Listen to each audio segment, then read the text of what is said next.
औज़ु बिल्लाहि मिनश शैतानिर रजीम, बिस्मिल्लाहिर रहमानिर रहीम। आज हम आपसे जो है सूरह अनफाल की आखिरी आयतें हैं ये हमारी, ठीक है ना। ये सूरह अनफाल एंड हो जाएगी हमारी आयत नंबर 70 से 75 तक, ठीक है। इनको डिस्कस करते हैं और फिर इसके जो हमारे पास सवाल जवाब मौजूद हैं। सूरह अनफाल में कैदियों के बारे में क्या फरमाया गया है, पहला सवाल।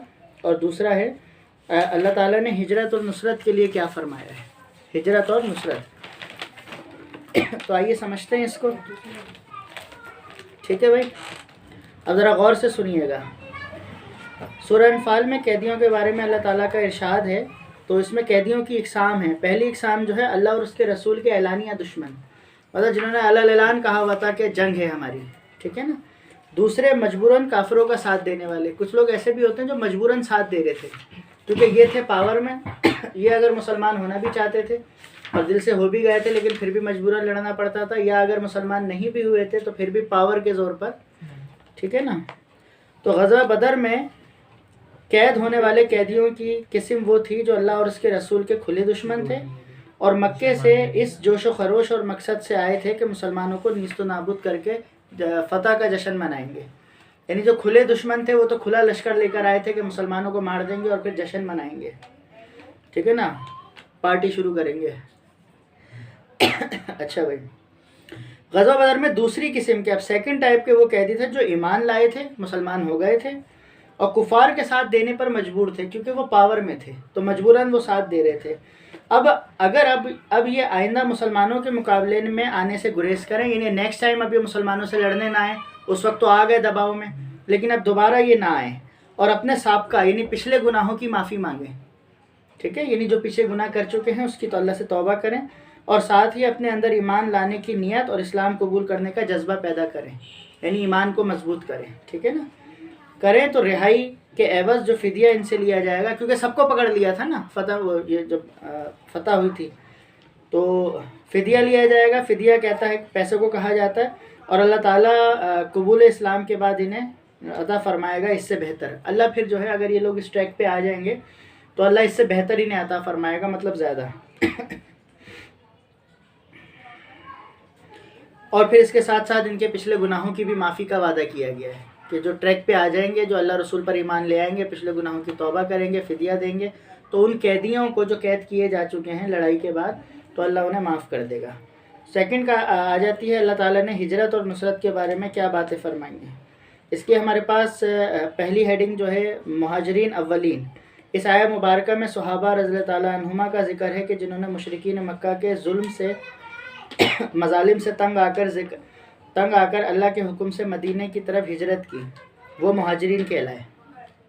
सबसे पहला दर्जा उनका है कि जिन्होंने अल्लाह के हुक्म पर मक्के से मदीना हिजरत कर ली, ठीक है ना। और वो क्या कहलाए, मुहाजिरीन। क्या कहलाए, मुहाजिरीन। और मदीने के जिन सहाबा इकराम ने हिजरत करके आने वाले सहाबा को यानी मुहाजिरीन को रिसीव किया वो क्या कहलाए, अंसार। क्या कहलाए, अंसार। तो इनका दर्जा फजीलत इनकी जो है वो दूसरे नंबर पर है। पहले नंबर पर जो आए थे जो महाजरीन थे और जिन्होंने मदीने में रिसीव किया वो अंसार हो गए, तो दूसरा दर्जा उनका, ठीक है ना। ये अंसार और महाजरीन एक दूसरे के मददगार हो गए क्योंकि अल्लाह के रसूल सल्लल्लाहु अलैहि वसल्लम ने फ़ैसला ऐसे किया था कि एक एक महाजरीन को एक एक अंसार का जो है वो भाई बना दिया था, जो ब्रदरहुड कायम किया था, जिसे भाईचारा कहा जाता है, ठीक है ना। फिर उसके बाद नेक्स्ट हेडिंग मुहाजिरीन कबल फ़तह मक्का, फ़तह मक्का से पहले मुहाजिरीन।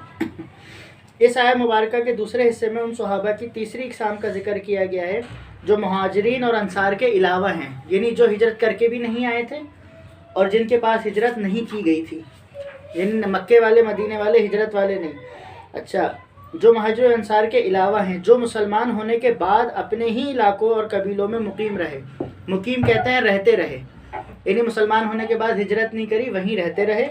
और उनके लिए साया मुबारक में ये हुक्म है कि जब तक वो हिजरत करके मदीना ना आ जाएं, क्योंकि सारे मक्का से चले गए थे मदीना, तो जब तक ये भी ना आ जाएं तब तक वो मुहाजिर और अंसार में किसी से भी मदद के मुस्तहिक नहीं होंगे। यानी उन पर कोई हमला होता है या उनको कोई लाइफ की कोई और प्रॉब्लम पेश आती है तो वो भी फिर मदद के हकदार नहीं होंगे। लास्ट हेडिंग मुहाजिरीन मक्का की फ़तह। ये चौथी किस्म के वो मुहाजिरीन हैं जिन्होंने मक्के से मदीना फ़तह मक्का के बाद हिजरत की। یعنی مکہ فتح ہو گیا اور اس کے بعد مدینے سے مکے سے ہجرت کر کے مدینے آ گئے۔ اللہ تعالیٰ نے ان سب کو قرآن مجید میں سچا مومن کہا ہے اور ان کے لیے بخشش اور جنت کی خوشخبری سنائی ہے، ٹھیک ہے نا۔ تو یہ دو آخری ہمارے سوال تھے، ٹھیک ہے۔ تو یہ ہماری سورہ انفال جو ہے یہاں پر پھر اینڈ ہو جاتی ہے۔ سورہ انفال میں زیادہ تر ہم نے جنگوں کے، مال غنیمت کے، 2 گروہوں کے بارے میں، شرط دعوا بھی، اور قیدیوں کے بارے میں، ان کے بارے میں کیا حکم ہے، اللہ کی فتح و نصرت کیا ہے، جنگیں کیسے جیتیں، اللہ کی رحمت و نصرت کیسے آئی، ان تمام چیزوں کا جو ڈیٹیلڈ ہے، جو اس کے اندر جو ہے ہم نے تمام سوالوں کو اسٹڈی کیا ہے، ٹھیک ہے نا۔ اور یہ وائنڈ اپ ہو گئے۔ انشاءاللہ نیکسٹ جو ہے اب پوری جو ہماری سورہ انفال ہے اس کے تمام سوالوں کا ریویو جو ہے وہ کسی ایک دن کریں گے، ٹھیک ہے نا۔ السلام علیکم ورحمۃ اللہ وبرکاتہ۔